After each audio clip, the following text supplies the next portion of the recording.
नमस्कार मित्रांनो, आज काही आपण मराठी सुविचार चांगले विचार पाहणार आहोत। माणसाला ओळखणं ही पण एक कला आहे आणि ती कला ओळखता येणं खूप गरजेचं आहे। माणसाला ओळखता येणं एक खूप चांगली कला आहे, ती आपल्याला आली पाहिजे, नाही तर कोण चांगला कोण वाईट आपल्याला ओळखता येत नाही। माणसाला ओळखणं एक कला आहे।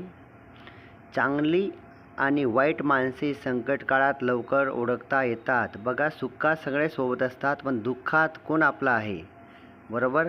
चांगले आणि वाईट माणसे संकट काळात आपल्याला ओळखता येतात, कोण साथ देतं आणि कोण साथ देत नाही, ते संकट काळामध्ये आपल्याला समजतं।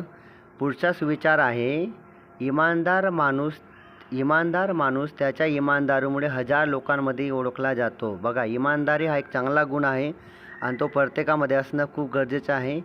इमानदार माणूस त्याच्या इमानदारीमुळे हजार लोकांमध्येही आपल्याला ओळखता येतो आणि इमानदारी हा गुण प्रत्येकात असेल याची गॅरंटी नाही। इमानदार माणूस हा लवकर ओळखला जातो।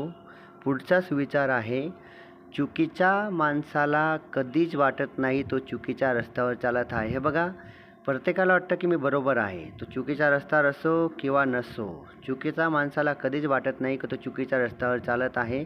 त्याला नेहमी एकच गोष्ट लक्षात वाटते की मी योग्य आहे, मी योग्य आहे। चुकीच्या माणसाला कधीच वाटत नाही की तो चुकीचा आहे। व्हिडिओ ऐकल्याबद्दल धन्यवाद। लाईक आणि सबस्क्राईब करा मित्रांनो। थँक्यू।